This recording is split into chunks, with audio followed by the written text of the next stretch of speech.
केपी ओलीलाई भारत र अमेरिकाले अभिमन्यु बनाएको नेपाली जनता हेर्न चाहन्छन् भने चक्रव्यूह तयार भइसकेको छ केपी ओलीको लागि। त्यो चक्रव्यूहमा फसाउनको लागि सबै यन्त्रहरू तयार भइसकेको छ। म जब विजय मिश्रले थाहा पाइसकेँ, केपी ओलीले पनि थाहा पाएको होलान्।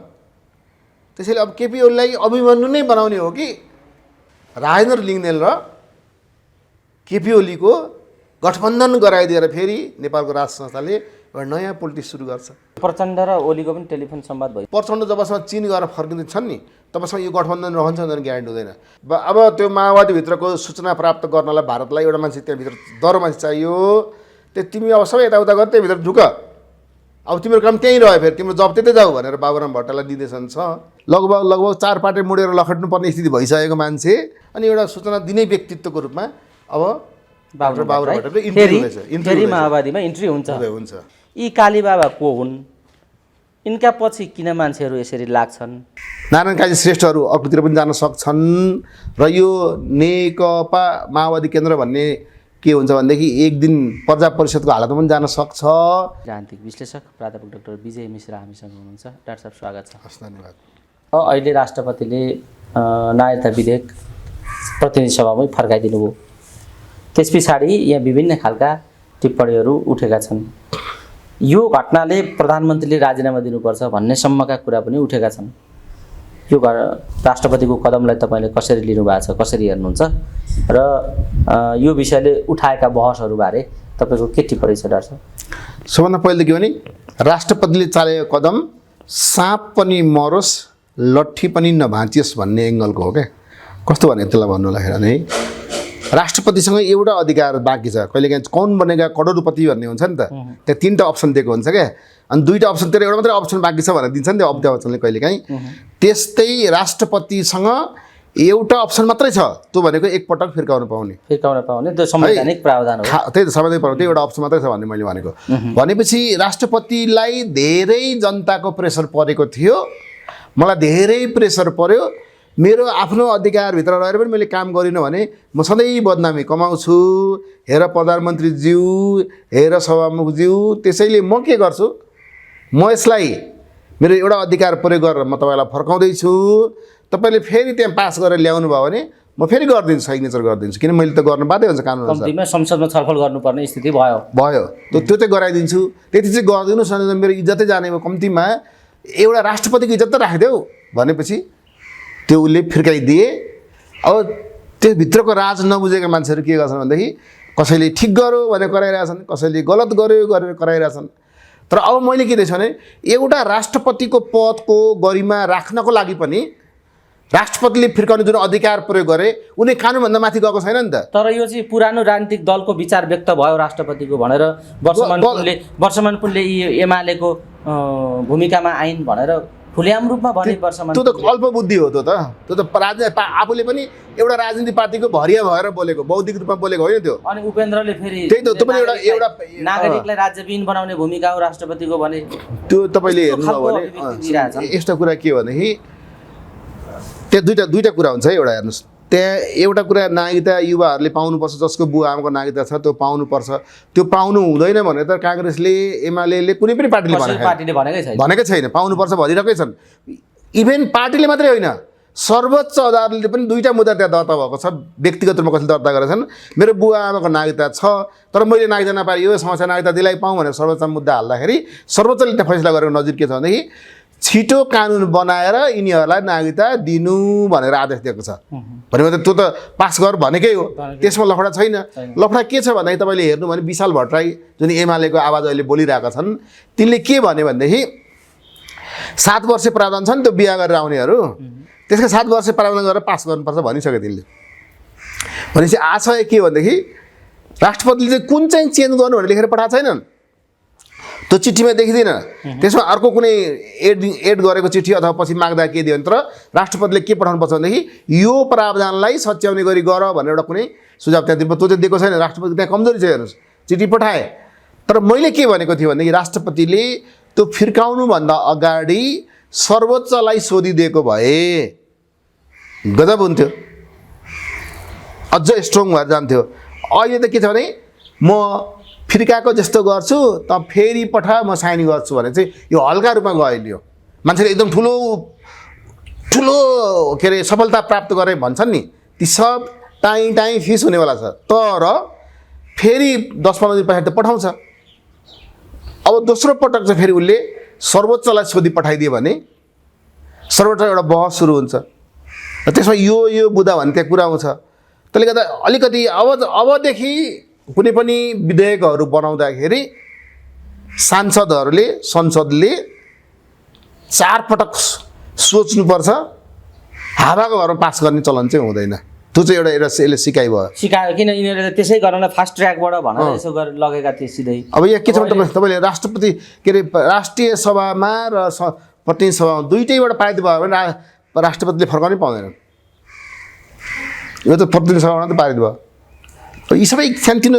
जुन संविधानको जुन छिद्रहरू छ नि ती छिद्रहरूलाई प्रयोग गरेर मैले चाहिँ के देखेँ भनेदेखि राष्ट्रपतिले अब फेरि फर्केर आउने बित्तिकै पास गरिन् भने उनले चाहिँ साँप पनि मरोस् लट्ठी पनि नभाट्छ भनेर साँठगाँठ पनि उनीहरूले गरेको भन्ने देखिन्छ तर फेरि दोहोऱ्याएर आएपछि उसले अब ल सर्वोच्चलाई सोध्छु किन 15 दिन त फेरि म्याद हुन्छ नि उसले त आएकै भोलिपल्ट सर्वोच्चलाई ल यसमा के गर्ने 15 दिनभित्रमा के 14 दिनभित्रमा 10 दिनभित्रमा सुझाव पाऊँ भनेर पठाउनु किन 15 दिन उसको डेडलाइन हो 10 दिन सर्वोच्चमा जुन बहस गराउँछ त्यो पनि एउटा के भन्छ इन्टरनेसनल नजिर भएर जान्छ अनि त्यसले गर्दा अब मदन भण्डारीको इज्जत राष्ट्रपतिले राखे है भन्ने खालको सन्देश चाहिँ छरिन्छ अब त्यो गर्नलाई कतिको हिम्मत छ अहिले फिर्काइदिएकोले मात्रै त सरकार टसमस गरेको छैन संसदलाई त यो फिर्काएको त केटाकेटीको खेल जस्तै छ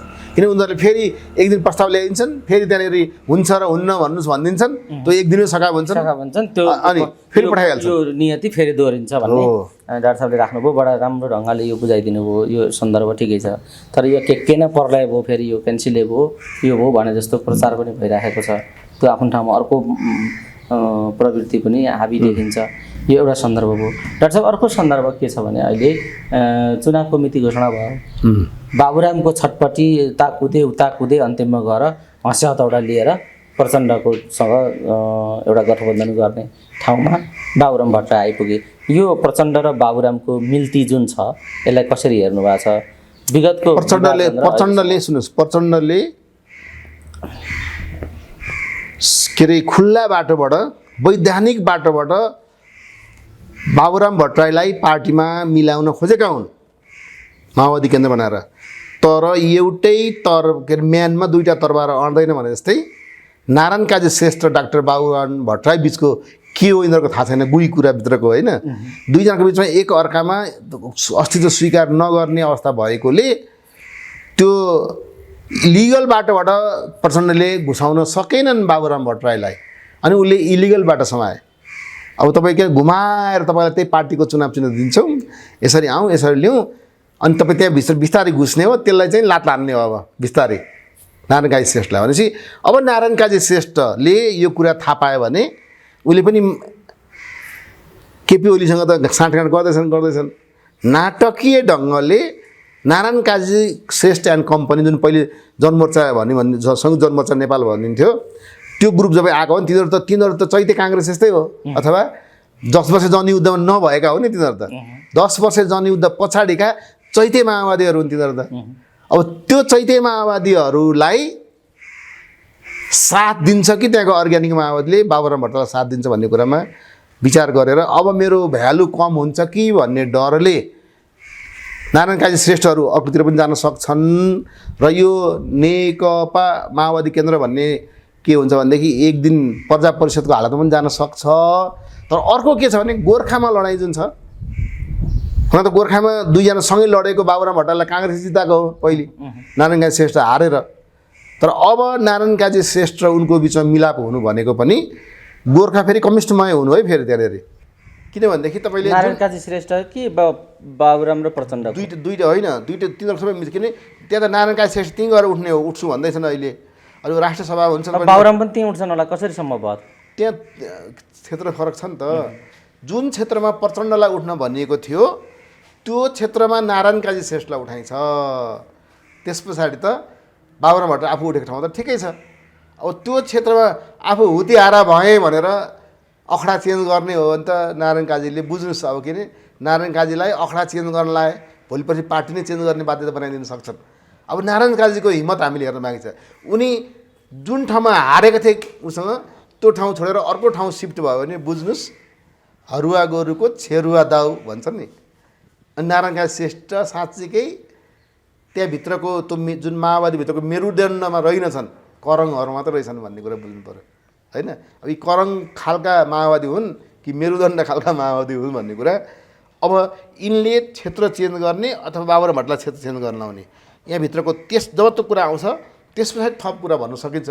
अहिले चाहिँ के देखिन्छ भनेदेखि यो जुन चोर बाटोबाट डाक्टर बाबुराम भट्टराईलाई छिराउने प्रयासमा जुन साँठगाँठ देखिएको छ मित्रता नवीकरण गर्ने गरी प्रचण्डको, यसले कालान्तरमा प्रचण्ड र हाम्रो नारायण काजी श्रेष्ठको दूरी बढाउने बला छ। त्यो दूरी बढाउँदाखेरि त्यसले भारतको साथ त नारायण काजीलाई छैन, त चिनको साथ छ। चिनबाट आउने सहयोगहरूमा अब कतै कतै बिर्को लाग्न थाल्छ कि प्रचण्डलाई, किनभने उसले लिफ्ट कसलाई दिँदैछ? डाक्टर बाबुराम भट्टराई, जसलाई चिनले फुटेको आँखाले देख्न चाहँदैन।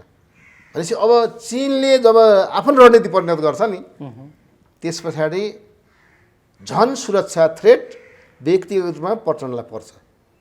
एकदम मैले सिरियस कुरा तपाईँलाई भन्दैछु। चिनले पनि लत्त छोडिदियो भने जस्तो तपाईँलाई थाहा छ 2047 भनेपछि बाबुराम नै प्रचण्डका लागि थ्रेटको कारक बन्न सक्छन् भन्ने हो। बाबुरामलाई इन्ट्री गराउँदा उनी प्रचण्डको थ्रेट हुन्छ, किनभने चिनलाई त रिस उठ्छ नि त, किन ल्यायो बाबुरामलाई भनेर। बाबुरामले पहिले पनि अनि प्रचण्ड शेरबहादुरसँग सँगै घाँटी जोड्दा त प्रचण्ड शेरबहादुर आहा क्या मिठो क्या राम्रो क्या डेमोक्रेट भनेर घाँटी जोडेको होइन। प्रचण्ड अमेरिकाले मलाई सिद्ध्याइदिन्छ कि भनेर डरले उसँग टाँसेको। म तपाईँसँग नजिक छ, अमेरिकालाई भनिदिनु है मैले तपाईँलाई सहयोग गरेको छु, अन्त अमेरिकाले मलाई यताउता गर्ला नि फेरि भनेर डराएको। डर त्रास होइन, ढुकढुकी छटपटाई यी सबै कुरा रातभरि नलाग्ने के यो यस्तो स्थितिमा सिधै शेरबहादुरसँग टाँसिँदा त उनलाई थ्रेट महसुस भएन या थ्रेटबाट जोगिन उनी त्यो गरिराखेका छन् भने अब शेरबहादुरसँग टाँसिँदा त केही फरक परेको छैन। एउटा बाबुराम त्यही पनि राजनीतिक रूपमा शरणार्थी जस्ता भइसकेका छन्। उनलाई ल्याएर सँगै राख्दाखेरि त्यत्रो थ्रेट प्रचण्डलाई हुनुपर्ने के कारण छ? बाबुराम शेरबहादुर भन्दा सुन्नु, बाबुराम त्यहाँभित्र पस्नु भनेको माथिल्लो हुन् र सुन्नु, बाबुरामलाई एसडी मुनिले आजभन्दा म तपाईँलाई 1 वर्ष अगाडि 6 महिना अगाडि कुरा भन्दैछु। एसडी मुनिले त जब त्यो पार्टी फुट्ने के भयो जुट्ने फुट्ने कुरा भयो नि, त्यो फुट्ने कुरा हुँदाखेरि बाबुरामलाई चाहिँ के भने अब त्यो माओवादीभित्रको सूचना प्राप्त गर्नलाई भारतलाई एउटा मान्छे त्यहाँभित्र दरो मान्छे चाहियो। त्यो तिमी अब सबै यताउता गर, त्यहीँभित्र ढुक, अब तिम्रो काम त्यहीँ रह्यो, फेरि तिम्रो जब त्यतै जाऊ भनेर बाबुराम भट्टराईलाई निर्देशन छ। भनेपछि अहिलेको लेटेस्ट एसडी मुनिको निर्देशन भन्ने मैले तपाईँलाई भने 6 महिना अगाडि भनेको त्यो कुरा मैले। अहिले त्यो कुरा ठ्याक्कै आत्ती जाँदैछन्, ठ्याक्कै मैले त्यतिखेर कल्पना गरेको कुरा अहिले ट्याक्कै मिल्दैछ। यसले गर्दा के हुन्छ अब माओवादीभित्रको सूचना छरपष्ट भएर एसडी मुनिले थाहा पाउँछ भनेदेखि सिङ्गो भारतले थाहा पाउँछ, रहले थाहा पाउँछ। अनि के हुन्छ भने जस्तै दरबारभित्रको सूचना त्यहाँ कसैले दिन्थ्यो तब नि त्यहाँभित्र घुस्यो, तब नि दरबार हत्याकाण्ड भयो। भने कुनै पनि काण्ड गराउनको लागि त्यहाँ सूचना प्राप्त गर्ने एउटा मान्छे चाहिन्छ, दिने मान्छे। अनि एउटा सूचना दिने व्यक्तित्वको रूपमा अब डाक्टर बाबुराम भट्टराईले माओवादीमा इन्ट्री हुन्छ। यो गठबन्धन मात्रै होइन, इन्ट्री नै हुन्छ। इन्ट्री नै हुन्छ। ठिक छ। घुमाएर चोर बाटोहरू लग्नु के अरे लिगल बाटोहरू लग्यो भने फेरि नारायण काजी तगाएर भइदिए। अनि मेन गेटबाट बडीगार्ड भएर बसिरहेको छु उपाध्यक्ष भएर, मेन गेट माओवादी केन्द्रको मेन गेटमा बडीगार्ड भएर उपाध्यक्ष भएर नारायण काजी बसिरहेछन्। अनि झस्केलबाट छिर्नु पऱ्यो नि त। अनि पछाडिबाट सिडी लगाएर हाम फाल न, त्यो किर्तिपुरको आक्रमणमा सुरेन्द्र प्रतापले सिडी लगाएर हान्दा उता तिरले हानिदिएको थियो नि त।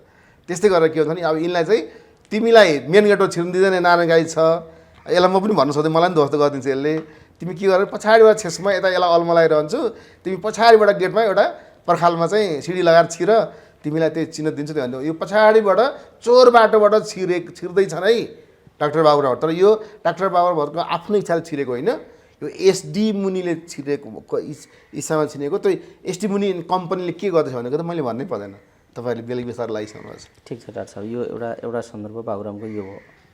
यस्तै काङ्ग्रेसभित्र पनि एकदम ठुलो किचलो छ। अहिले साँच्चै भन्ने हो भने आफ्ना आफ्ना गुटका बैठक र निर्णय गर्ने ठाउँमा काङ्ग्रेस पुगेको छ। शेखरजीको कार्यालय छुट्टै छ, त्यहाँ व्यापक आफ्नो समूहको छलफल र निर्णय भइराखेका छन्। यी घटनाक्रमहरूलाई कसरी हेर्नुहुन्छ? काङ्ग्रेसभित्रको आन्तरिक द्वन्द्व के को द्वन्द्व हो? के अरे बिपी कोइराला नै पार्टी अध्यक्ष हुने बेलामै त्यतिखेर जतिखेर राष्ट्रिय मेलमिलाप नीति लिएर भित्र पसे नेपाल, राजासँग मिलेर जाने कि राजासँग नमिलेर जाने भन्ने कुरामा एउटा बहस भयो, राष्ट्रिय बहस काङ्ग्रेसभित्र। त्यहाँमा दुईवटा लबी देखियो। त्यतिखेर बद्री बस्नेत भन्ने मोरङको जिल्ला सभापति काङ्ग्रेसको, हेर्नुहोस्। अब तपाईँले त्यहाँ कहानी सुनाउँछु है म तपाईँलाई। त्यो गुटबन्दी कुरा गर्नुभयो नि, त्यो 35-36 सालतिरको 34 सालतिरकै कुरा सुनाउँदैछु तपाईँलाई मैले। 33 सालको त्यो राष्ट्रिय मेलमिलाप हो। त्यतिखेर अब के अरे कता जाने त हामी, राजदरबारसँग मिलेर जानुपर्छ भन्ने लबी बिपी कोइरालाको, त कोइराला खानदानको, र राजदरबारसँग मिलेर जानु हुँदैन भन्ने लबी कृष्णप्रसाद भट्टराईको। दुईवटा लबी बताइदिन्छु है। त्यसपछि अब बद्री बस्नेत कता जाने त भन्ने कुरा आयो। अनि पूर्वभरिका सभापतिहरूलाई बोलाएको थियो, अनि त्यहाँ कार्यक्रम थियो पूर्वमा होइन। अब बिपी कोइ अनि अब कसलाई कसलाई भाषण गर्न दिने भन्दाखेरि त्यो लिस्ट हुन्छ नि त। त्यो लिस्ट बनाउँदाखेरि बिपी कोइरालाले के गरे, लिस्ट बना बाबु, भोलि त छ, कसलाई कसलाई गर्ने भयो भने यसो बनाए। त्यो लिस्ट जुन बनाएको थियो गिर्जाबाबु र नोना आमाले बनाइदिएको लिस्ट त उसले गर्नु पर्यो बिचरा, पार्टीको अध्यक्ष हुन्छ। अनि खोइ हेरौँ भने अरे राति, अनि यसो हेरेको यहाँ शैलजाको नाम पनि थप भने अरे, फेरि बिपीले हेर्नु तपाईँलाई बताइदिन्छु। शैलजाको नाम उनीहरूले हटाइदिएको थियो अरे गिर्जाप्रसाद कोइराला र नोनाले। अनि शैलजाको नाम पनि थपन भनेर थप्न लगाए कसले भने बिपी कोइरालाले। अब बिपीले थप्न लगाएपछि अरू कोही बोल्ने भए, चुप भयो नि त। अनि त्यस पछाडि अरूले उसलाई हटाउन खोज्थे, उसले चाहिँ ल्याएर हालिदिनु भयो त्यो बिपीले। त्यस पछाडि के भने अरे भने बिपीले, त्यहाँ भोलि कुरा उठ्छ, हाम्रो पक्षको कुरा थाहा छ नि तिमीलाई, राजासँग मिलेर जानुपर्छ, तिमीले पहिले त बोल्नु, अनि अरूले पनि त्यहाँ समर्थन गर्छन्। पहिले तिमीलाई बोल्न भनिन्छ, तिमीले त्यही बोल्नु है त्यहाँ पक्षमा। फेरि भट्टराईको पक्षमा बोल्दै होला नि भने अरे क्या। ऊ त भट्टराईकै पक्षमा बोल्ने पक्षमा थिए अरे। तर अब बसेको छु मोरङमा, भट्टराईको कुरा गरेर के गर्ने। अनि मलाई त्यो गिर्जा के अरे बिपी बाबुले जे भन्नुभएको थियो मैले त्यही लबीमा भने, तर त्यहाँ बहुमतले राजासँग मिल्नु हुँदैन भनिदियो, अथवा बहुमत बिपीको सिद्धान्त पक्षमा गएन। जसले गर्दाखेरि राजासँग नमिलिकन जाने भनेपछि बिपी कोइराला रिसाएर काठमाडौँमा बसेर खालि मृत्यु मात्रै पर्खेर बसे, राजाको विरुद्धमा कहिले आन्दोलन गरेन। तपाईँले हेर्नुहोस् त, नेपाली काङ्ग्रेसले 33 साल पछाडि कहिले राजाको विरुद्धमा आन्दोलन गरेको छ? छैन नि। एकैचोटि 42 सालमा सत्याग्रह गर, जब राजा उसको मृत्यु भइसकेपछि काङ्ग्रेसले गऱ्यो, 62-63 मा गऱ्यो। त्यो त 62 होइन, मैले भनेको त्यो 42 सालमा पनि गऱ्यो, तर बिपीको मृत्यु भइसकेपछि मात्रै गऱ्यो क्या।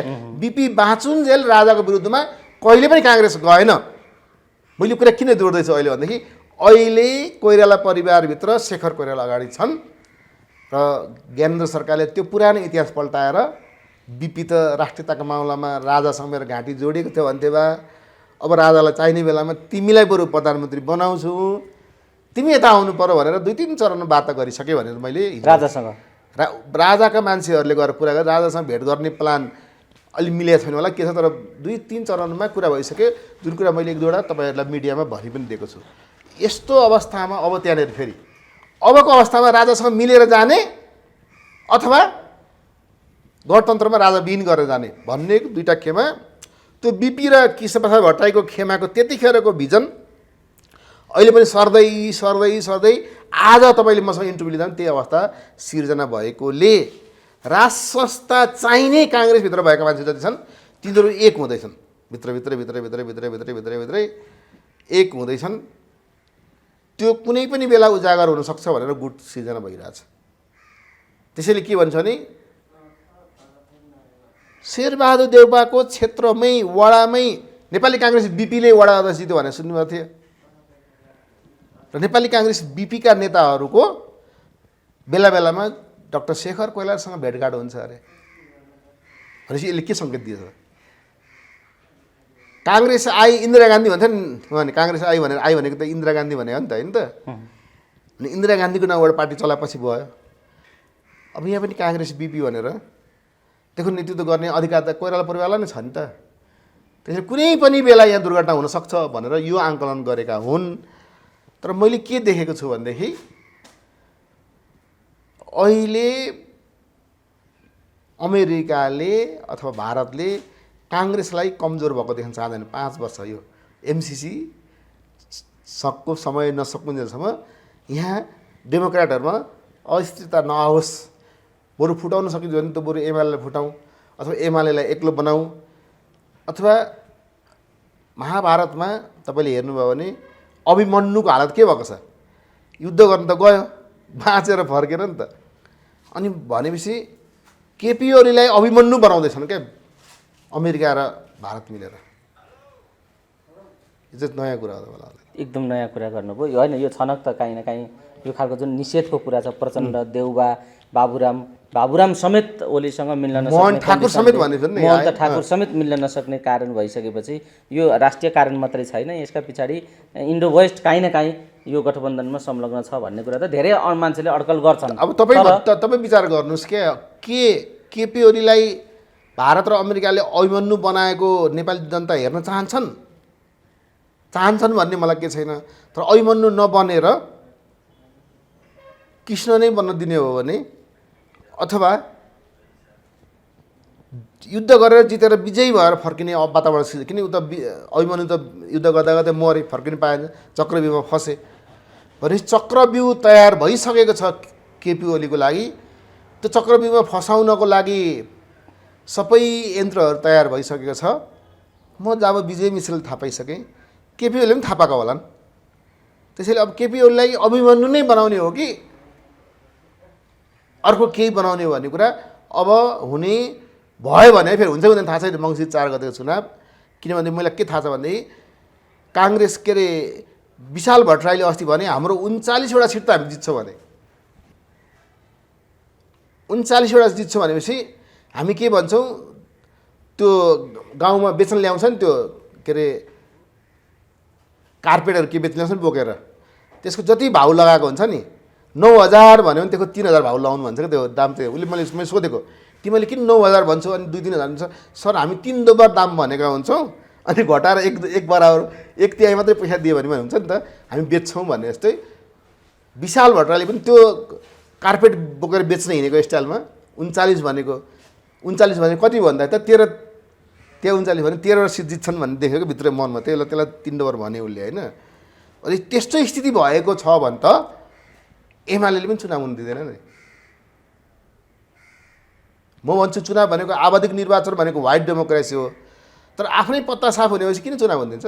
यो अभिमन्यु केपीलाई बनाउने ठाउँमा भारत अमेरिका किन लागे भन्ने पनि एउटा रहस्यमय कुरा छ। किनभने अमेरिका लागेको थिएन। अमेरिका त अझै पनि भित्र किन यसलाई बचाउँ भने, तर अमेरिका के भन्छ, कस्तो मूर्ख छ यो भारत। एकपल्ट संसदमा सिंहमेव जयते कि सत्यमेव जयते तँलाई म देखाइदिन्छु भनेर भनेको थियो नि त। उसको लोगोमै, भारतको लोगोमै प्रश्न चिन्ह खडा संसदमा प्रधानमन्त्रीको हैसियतले जुन ललकार गरे, हुन त्यति बोलिरहनु पर्ने आवश्यक, कुटनीतिक मान्छे फेरि बोल्दैन, तर उहाँलाई रिस आवेशमा के बोल्न मन लाग्यो अनि त्यो बोल्नुभयो। तर त्यही वाक्य अहिले सबभन्दा कडा बिस्कुन हुन्छ अरे, साइनाट के भन्छ हो, तिम्रो सिंहमय जयते कि सत्यमेव जयते भने म देखाइदिन्छु बुझ्छु भन्ने वाक्य नै राजनीतिक साइनाट भएको छ उसलाई, केपी ओलीलाई। यो चाहिँ फेरि तथ्य। यो भारतका लागि भयो होला, अमेरिका त्यही त। भारतले त अब कतिपय कुरा अमेरिकासँग चाइनासँग लड्नु पर्ने छ, उसलाई रुससँग लड्नु पर्ने छ, अनि भारतलाई फकाइराख्नु पर्यो नि त। भारतले बेला बेला ल्यामेर भटमास भन्छ अमेरिकासँग, उसले हुन्छ हजुर भन्नुपर्छ, अनि त सानोतिनो मान्छे पछि लाग्दैन। हुन त तपाईँले हेर्नुभयो भने अमेरिकाको चोइसमा के अरे जस्तै शेरबहादुर देउपा 1 नम्बरमा हुन् भनेदेखि 2 नम्बरमा केपी ओली पनि हुन्, त पनि विचार गर्नुहोस् है। यो भित्रको रहस्यको कुरा तपाईँलाई पछि अलिक दोस्रो पुस्तामा गयो भने गगन थापा यताउता भन्नु होला होइन। तर केपी ओलीसँग पनि उत्तिकै, तर केपी ओली 19, शेरबहादुर देउपा 20 हो अमेरिकाको लागि। तर अब के गर्दैछ भारतले भनेदेखि केपी ओलीले हामीलाई यसो भनौँ त त्यसलाई लिखिदिएर हिँड्छस्, तँलाई नै म छोडिदिन्छु भनेपछि कि अनि भारतको कुरा सुन्नु कि उसले केपी ओली कुरा सुन्नु अमेरिकाले। त्यसैले अमेरिका अहिले धर्म सङ्कटमा परेको छ। यस्तो बेलामा उसले त्यही त अभिमन्यु चाहिँ बनाइ नहाल्ने यसलाई भन्न सक्छ, अस्तित्वमा राखिराख भन्न सक्छ। नत्र एकपल्ट बाबुराम के अरे केपी ओलीले नै पोखरा भनेको थियो नि, मलाई म माथि के अरे मलाई हत्या गर्ने षड्यन्त्र हुँदैछ भनेर केपी ओली भाषणै गरेको थियो नि त, याद छ नि तपाईँलाई पोखरामा गएर। भनेपछि त्यतिकै सूचना त्यसै आएको थिएन नि त। भनेपछि अभिमन्यु बनाउनु त अहिलेदेखि सुरु गरे हो र। ठिक छ, यो तपाईँले भन्नुभयो। ओलीका अगाडि के विकल्प छ त बताउनुहोस् त। अभिमन्यु त बनाइदिए, आन्तरिक समीकरण ओली विरुद्ध एकातिर बनाइदिएको छ, महागठबन्धन बनाइदिएको छ या भएको छ, कसले हो यो? अब यो कस्तो अप्राकृतिक छ भनेर आलोचना पनि उठिराखेको छ।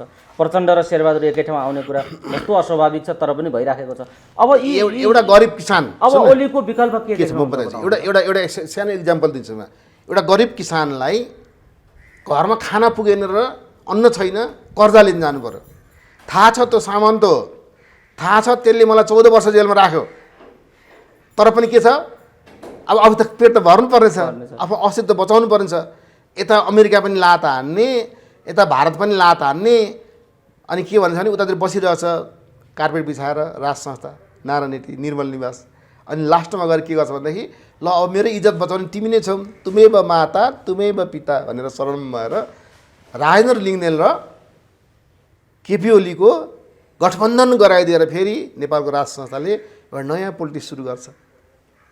अनि उसले उतातिर आँखा देखाउँछ, तिमीले तर्साइदियो, हे भारत तिमीलाई धन्यवाद, तिमीले तर्साइदियो, डराएर मेरो शरणमा आयो, नत्र यो पनि बिच्केर कहाँ पुगेको थियो। घरिघरि उटपटाङ कुरा गर्थ्यो ओलीले भनेर, उसले तिमीले तर्साइदियो, घुमिफिरी कहाँ जाने, काहीँ न काहीँ शरणमा आउनु पऱ्यो। अमेरिकालाई पनि धन्यवाद, तिमीले यसलाई तर्साइदियो, यो आएर घुमेर मेरो ठाउँमा आयो, अब अलि दिन चाहिँ तिमीहरूले मलाई सहयोग गरिदियो, त्यसमा 10 वर्षमा मजाले शासन गर्छु, त्यसमा तिमीहरूको इच्छाअनुसार त्यसो गर, अहिले चाहिँ यसलाई मेरो शरणमा आउनु दियो भनेर त्यसको सुरुवात भइसकेको छ। हिजो अस्ति भर्खर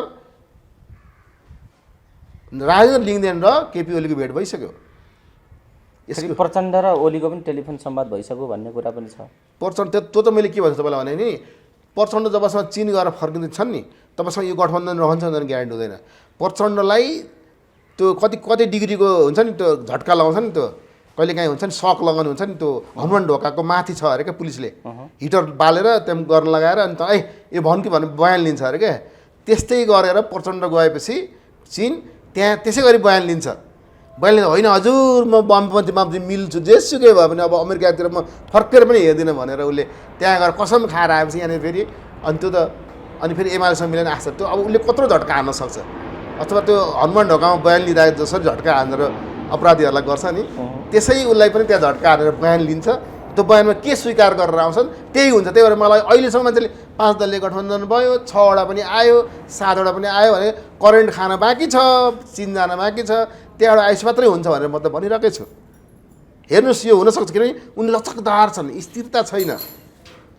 अस्ति एउटा आजभन्दा 2-3 वर्ष अगाडि कहिले भएको थियो नि, एउटा कान्तिपुरको एउटा उत्सवको बेलामा सुधीर शर्माले सोधेछ नि त उसलाई, तपाईँ एकदम चञ्चले खालको अथवा स्थिर नहुने चरित्रको हुन्छ भने तपाईँलाई भने क्वेसन सोधेको छ। त्यो त क्वेसन त धेरै हुँदै हुँदै हुँदै हुँदै आयो नि त, मनमा धेरै कुरा उब्जिँदै जान्छ नि, ठ्याक्क मुखबाट निक्लिन्छ नि त। त्यसले गर्दा के देखिन्छ भनेदेखि प्रचण्ड जुन चरित्रका छन् त्यो चरित्रको एउटा अध्याय चिन पुग्न बाँकी भएकोले कुनै पनि बेला त्यो चरित्र चेन्ज हुनसक्छ भन्ने मैले एकदम अनुमान गर्दैछु। त्यसैले म अरूले यो भन्छन् सुन्दिनँ, म चिन चाहिँ कहिले जान्छन्, चिनमा चाहिँ कस्तो खालको करेन्ट लाउँछ उसलाई भनेर म त्यही सोचिरहेको बसिरहेको छु। नेपालमा यो अन्धविश्वासले नछोडेको हो, अन्धविश्वासमाथिको विश्वास हो या वास्तविक परिघटनाहरू नै हुन् यो बुझ्न सकिएन। तर पनि अहिले काली बाबा भन्ने त्रिलोकदर्शी पनि भन्दा रहेछन् कतिले। ती एकजना साधु नेपालमा आएर पशुपतिमा यताउता भेट्ने, मान्छे घुम्ने, भेटघाट गर्ने, राजालाई भेट्ने, अन्य मान्छेहरूलाई भेट्ने, सेनाका प्रमुखहरूलाई भेट्ने, राजनीतिक वृत्तका अन्य मान्छेहरूलाई भेट्ने, यस्तो खालको काम उहाँ गरिराख्नु भएको छ। र राजा पनि काहीँ न काहीँ काली बाबाका भर परेका हुन् कि भन्ने सन्देश पनि बाहिर जाने गरेको छ। राजावादीहरू त लाइन लागेर भेट्छन् भन्ने पनि सुनिएको छ। यी काली बाबा को हुन्, यिनका पछि किन मान्छेहरू यसरी लाग्छन् र राजादेखि देउता अनि सेनादेखि नागरिकसम्मका मान्छेहरू किन नेपालमा उनका पछि धाउँछन् पुग्छन्, यो के बुझ्नु भएको छ? तपाईँले पत्रकारिता पनि लामो गर्नुभयो, यी काली बाबा पनि नेपालमा लामै समयदेखि चर्चामा छन्। तपाईँले गजब कुरा उठाउनु। काली बाबा जसको दाढी लामो छ है, तपाईँलाई म त्यहाँबाट सुरु गर्छु। दाढी लामो छ र अहिले पशुपतिमा जानुभयो भने आज सोमबार दाढी लामो हुन् जति छन् ती सबैलाई सोध्नु, सबै राजा खोजिरहेछन्। जति दाढी लामो भयो त्यति राजा खोज्नेछन् त्यहाँ। हेर्नुहोस् है, फेरि तपाईँले हेर्नु भने गजब कुरा मैले तपाईँलाई उठाइदिएँ। तर यसको एउटा चुट्किला छ, हेर्नुहोस् है। हामी के हुन्छ नि, व्यापारमा न घाटा न नाफा भएको स्थितिलाई ब्रेक इभन पोइन्ट भनिन्छ क्या। न घाटा पनि हुँदैन, नाफा पनि हुँदैन, त्यो एउटा पिरियड हुन्छ, ट्याक्कै त्यसलाई ब्रेक इभन पोइन्ट भन्छ। सुरुमा व्यापारीहरू त्यहाँसम्म पुग्नु पाए हुन्थ्यो भन्ने हुन्छ नि त। एउटा यङ केटाको रुमाल हराएछ, हेर्नुहोस्। रुमाल हराएपछि उसले के सोच्छ भने एउटा रुमाल किन्न मलाई 200 रुपियाँ लाग्यो। अब त्यो बराबर म त ब्रेक इभन पोइन्टमा पुग्नु पऱ्यो नि त, अथवा न नाफा न घाटामा पुग्नुलाई त 200 त असुल गर्नु पऱ्यो भनेर उसले के गरेछ भनेदेखि 4 दिन दाढी काटिन भने त, किन एक दिन 50 रुपियाँ लिन्छ, मेरो पैसा असुल हुन्छ भनेर एकपटक दाढी काटेन छ, अलिकति बढेछ, दोस्रो पटक पनि काटेन, फेरि अलिकति बढो दाढी, अनि अलि झुस्सो भयो दाढी भयो होइन। अनि उसले चाहिँ अब मेरो बराबर पोइन्ट भयो, अब म बराबरमा आएँ, मेरो घाटा नाफा बराबर भयो, रुमाल हराएको असुल गरेँ भनेर उसले चाहिँ के गर्यो भनेदेखि, तर झ्याप्प भएको सोमबार त हो, पशुपति ऊ पनि गइहाल्छ। यसो गएको बाबा पास त्यो बागमतीमा झ्याप्प लामो दाढी भएको पखालेर बसिरहेछन्। यसो मेरो त रुमाल हराएर मेरो दाढी यत्रो यत्रो भयो, यो बाबाको पक्कै तन्ना हराएको होला भनेर उसलाई लागेको छ क्या। अनि ए बाबा तपाईँको तन्ना हराएको छ भनेर दाढीको साइज देखेर, दाढीको साइज देखेर धेरै हराएको छ, ठुलै कुरा हरायो, अब मेरो रुमाल तन्नै हरायो होला, बेडसिट हरायो होला भनेर हेर्दा चुट्किला जस्तो लाग्छ। तर बाबाले यस्तरी फर्केर के भनेको नि, ए बाबु कसले भनेको तन्ना, तन्ना त हामीलाई चन्दामा आउँछ, राजा हराएकोले खोजेको भनेछ क्या उसले। राजा हराएको त्यो काली बाबा पनि राजा जब जब हराउँछन् ऊ खोज्दै आउँछन्। यसपालिको उनको यहाँको जुन आगमन छ, हुन त उनी ओखलढुङ्गाका बासी हुन्, ओखलढुङ्गाको एउटा गरिब परिवारको मान्छे, सुरुमा त्यहाँ बिहा भइसकेको, श्रीमतीसँग अलिक खटाङ पटाङ परेको होइन। गाउँलेहरूले सामाजिक रूपमा त्यहाँनिर घुलमिल हुन नसकेपछि केही प्रगति गर्छु भन्ने सङ्कल्प, जसरी अब पोजिटिभ पूर्व लिने हो भने जसरी निन्द्रा नलागेपछि बुद्ध जङ्गल फसे, दरबार छोडेर गए, सानो कुटी भयो उनको दरबार त्यस्तै मान्नु पर्यो, आफ्नो जस्तो चाहिँ हो, सबै छोडेर, उसले पनि श्रीमती छोडेर गए, बुद्धले पनि श्रीमती छोडेर गए। हेर्नुहोस्, बुद्धलाई 6 महिना लाग्यो ज्ञान प्राप्त गर्नलाई, तर यिनलाई 20 वर्षभन्दा बढी लाग्यो। हेर्नुहोस्, सिद्धि प्राप्त गर्नलाई त्यो उसमा ग्रुपमा गए, सिद्धि प्राप्त गर्न 20 वर्ष लगातार गरिसकेछ। केही न केही मानवीय सिद्धि त प्राप्त हुन्छ। त्यो सिद्धि प्राप्त गर्ने लाटो देशमा गाढो तन्देरी भएर आयो अब नेपालमा, अनि अरू देश छैन नि सिद्धि प्राप्त गर्ने। यसो खरानी धसो लामो दारी हुने बित्तिकै बाबाजी भइहाल्छ यहाँ त। अब तिनीहरूभन्दा 20 वर्षको इतिहास बोकेर नेपाल पसेपछि यिनी गजबको भए भन्ने भयो। मैले तपाईँलाई बताइदिउँ, 53 सालतिरको कुरा तपाईँलाई बताउँछु, 2053 सालकै कुरा बताउँछु है। 53 सालमा म पशुपतिको जुन त्यहाँ धार्मिक एउटा धर्मशाला छ त्यहाँभित्र, त्यसमा म बस्दाखेरि त्यसको एउटा कोठाको 100 रुपियाँ लिन्थ्यो। तर म क्याम्पसको उपप्राध्यापकको जहाज दिनु भनेर तयारीको लागि आएको थिएँ, अनि त्यहाँ म 1 महिना बसेँ पढ्नको लागि भनेर। धार्मिक ठाउँ बसेँ। एक दिन के भयो भनेदेखि म खानालाई बाहिर निक्लिएको, त्यो म्यानेजरको कोठामा लोकेन्द्रबहादुर चन्द पूर्व प्रधानमन्त्री त्यहाँ आएर बसिरहेको छ। अनि के कामले आयो होला नि भने मैले वास्ता गरिनँ। खाना खाएर म यसो घुमेर भन्छ 100 पाइला त हिँड्नु भन्छ नि, खाना खाइसकेपछि सबै हिँडिवरि आउँछु त त्यो मान्छे त्यहीँ बसिरहेछन्। हेर्नुहोस्, लोकबहादुर चन्द, म छक्क परेँ, प्रधानमन्त्री भइसक्यो कसरी फुर्सद भएर जस्तो गरेर बसिरहेको छ, के रहेछ यहाँ भनेपछि त्यहाँ म्यानेजरलाई सोधेँ के छ भने यहाँ काली बाबा आउनुभएको छ, यतापट्टि 2टा कोठा थियो, त्यो धार्मिक तपाईँले शङ्कराचार्य आउँदा पनि त्यहाँ राख्थेँ है, त्यही धर्मशालामा। अनि त्यो भन्दा 2-3वटा कोठा त मेरो थियो क्या, त्यही भएर त्यो थाहा पाएको मैले। अनि काली बाबा आउनुभएको छ भनेपछि लु त्यसो मलाई पनि भेटाइदिनु पऱ्यो, किन यत्रो ठुलो मान्छे यत्रो कुरिरहेछन्, के रहेछन् भनेर म भेट्न गएँ। हेर्नुहोस्, फर्स्ट टाइम म भेट्न गएकै हो त्यतिखेर। तिनले त्यतिखेर तपाईँ उसले मेरो जाँचको लागि तयारी गर्नुपर्छ सबै भने, तपाईँ पास गर्नुहुन्छ, तपाईँ पास हुनुहुन्छ भनेको थियो। नभए म पास पनि भएँ। हेर्नुहोस्, उपप्राध्यापकमा 53 साल जाँथेँ, 54 सालमा रिजल्ट निक्ल्यो, म त्यहाँदेखि उपप्राध्यापक भएँ, पर्मानेन्ट रूपमा सेवा आएको भन्नु खोजेँ। किन उनले मान्छेको यो मान्छेको के छ त चिना हेर्ने हुन्छ नि, मान्छेले चिना हेरेर हेर्छन्, उसले चिना हेरेर होइन कि मान्छे हेरेर भनिदिन्छ मान्छेले। अनि त्यो भएपछि मान्छेलाई आकर्षण भयो। नेपालमा त के हुन्छ भने तपाईँले अघि अन्धविश्वासको कुरा गर्नुभयो, अन्धविश्वासको जमाना छ, भएको कुरा त पुगिहाल्छ भने त्यही पनि मान्छेले भनिदियो भने यसले भनिदियो भन्ने हुन्छ।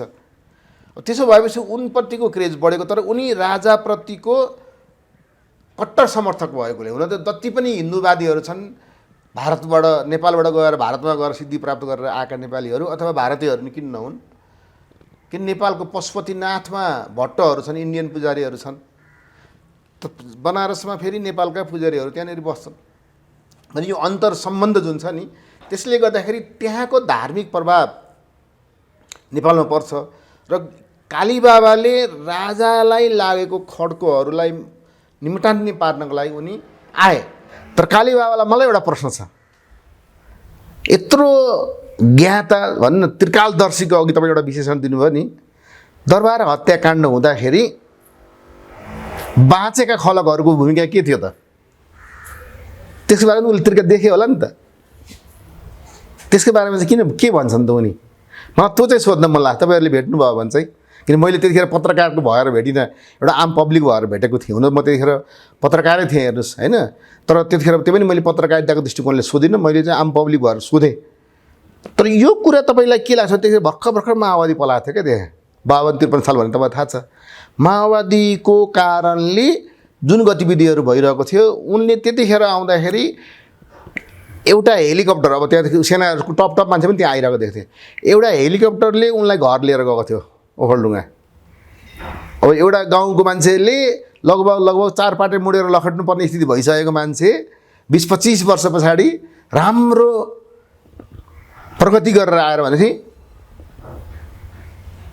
त्यो वाल्मिकी भन्ने पहिले के थियो अरे, डाकु भन्छ, रत्नाकर डाकु वाल्मिकी हुन सक्छन् भनेदेखि गाउँघरले तुच्छ भनेर मानेको व्यक्ति अथवा धेरै हेपेर बसेका व्यक्ति 20-25 वर्ष गएर भएपछि ऊ पनि वाल्मिकी स्टाइल, वाल्मिकी नभए पनि हिङ नभए पनि हिङ मार्दैको टालो स्टाइलले चाहिँ आए।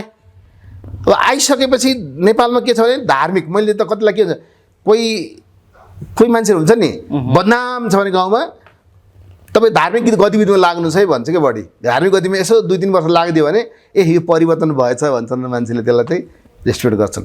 केपी ओली अहिले धार्मिक गतिविधिमा लागेको छैन हेर्नुहोस्। त्यो के अरे धर्म भन्ने बित्तिकै रिसाउने, आँखाबाट पनि बाफ निक्लिने, कानबाट पनि बाफ निक्लिने प्रवृत्तिको हो नि केपी ओली। पहिले धर्म भन्दाखेरि रिस उठ्दा कम्युनिस्ट मात्रै हुन्छ नि त, धर्मलाई मान्दैन कम्युनिस्टले। तर अहिले हेर्नुहोस् त आरती गर्न पनि पसन्द पुगेकै छन्। रामको जन्म यहीँ भएको हो नेपालमा पनि भनेकै छन्, सुनको जलहरी पनि चढाएका छन्। जसरी कि एउटा मानिसलाई नेपालको भोट तान्नको लागि धार्मिक गतिविधिमा संलग्न हुनुपर्छ भनेर अब लगभग मान्छेले बुझिसके। यस्तो अवस्थामा भैँसी पनि चढाए प्रचण्डले, हेर्नुहोस् तपाईँले देखिहाल्नुभयो। तर कालीबाबा यहाँ आउनु भनेको मतलब कालीबाबाले जुन घटनाहरू गराइरहेका छन् ती घटनाहरू सिद्धि प्राप्त भए पनि उनको ब्याकग्राउन्डको कारणले गर्दा सफल भइरहेका छैनन्। कहिलेकाहीँ अलिकति हेपेर, अलिकति अरूभन्दा म यस्तो छु भनेर, हुन त यति सज्जन छ, यति सज्जन छ नि, यति मिठो मसँग बोले, आधा घन्टा चाहिँ मसँग कुराकानी गरेँ त्यहाँनिर म भेट्दाखेरि, यस्तो मजा लाग्यो कि यस्तो मान्छेले गर्दा देश विकास गर्लान्। अर्को मलाई लोभ के लागेको थियो भनेदेखि त्यहाँ त त्यत्रो वर्ष सिद्धि प्राप्त भयो, त्यहाँनिर पुरै उसको मठ मन्दिरको ठुलोको त्यहाँको मुख्य नै भयो होला, त्यहाँ त करोडौँ अरबौँ सम्पत्ति हुन्छ होला, त्यसलाई ट्रान्सफर गरेर त ल्याइदिए देशमा उन्नति हुन्थ्यो कि भन्ने आश मलाई त। अरू त के तपाईँ यस्तो हुनुहुन्छ भन्यो भने, जसलाई यस्तो हुनुहुन्छ भनेर भन्नुहुन्छ नि त्यसले आफ्नो कर्म नगरी त हुनै सक्दैन। घरमा सुती कहीँ हुन्छ। उनले के गरेर यो भएन भन्ने लाग्छ तपाईँलाई? उनी किन आएर यसरी भेटघाट गरिराखेका छन् भन्ने? होइन, उसले योभन्दा अगाडि पनि यो लड्को के हो? यो लड्को किन? उनले राजाको पनि उमेर कम छ भन्थे, राजा वीरेन्द्रको उमेर कम छ, उमेर बढाइदिन्छु भनेर उनले पनि केही गरे, तर उमेर त बढेन होइन, अर्कातिर होइन, उसको उमेर त बढेन नि त, राजाको उमेर बढाउन सकेनन्। हल्ला के थियो भने राजाको 10 वर्ष उमेर अब यिनले बढाइदियो भन्थे। तर माछा भ्यागु त त्यहाँ पनि असफल भए। ज्ञानेन्द्रको सरकार टिकाउनको लागि भनेर ठुलो गोर्खामा गएर ठुलो यज्ञ महायज्ञ के गरे। मलाई पनि जाउँ लागेको थियो, तर त्यतिखेर यसो सोचेँ काठमाडौँ भएको त जान्थेँ पनि, नजिकै हुन्छ ल हेरौँ न त गएर भनेर। तर गोर्खा चाहिँ मलाई जान मन लागेन, किनभने टाढा, अब पैसा पनि चाहियो। त्यतिखेर म जागिरी त थिइनँ, किन म गर्दै थिएँ, लोकसेवा तयारी गर्दै थिएँ।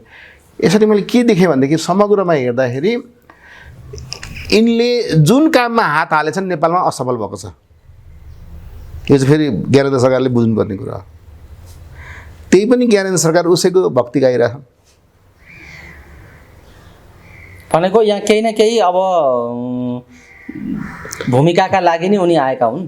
अहिले त केही न केही, अहिले त आन्दोलन चर्काउन आएको हो। राष्ट्र संस्थालाई फर्काउनको लागि, अथवा राष्ट्र संस्था भन्दा पनि अहिले 2047 सालको संविधानको मोडलमा राष्ट्र संस्था फर्काउनको लागि एउटा डिजाइन बनेको छ। जसमा यो भदौको फर्स्ट विकदेखि 4, 5, 6, 7 कहिले सायद निकाल्छन्।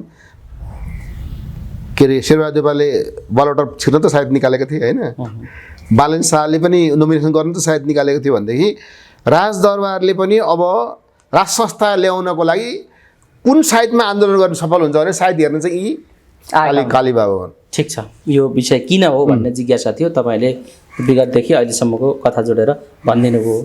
हस् डाक्टर साहब, समय दिनुभयो, समग्र विषयमा कुराकानी गर्ने सन्दर्भ भयो, तपाईँले फरक शैलीले आफ्ना विश्लेषणहरू राखिदिनु भयो। यो कुराकानी र समयका लागि धेरै धेरै धन्यवाद। हस्।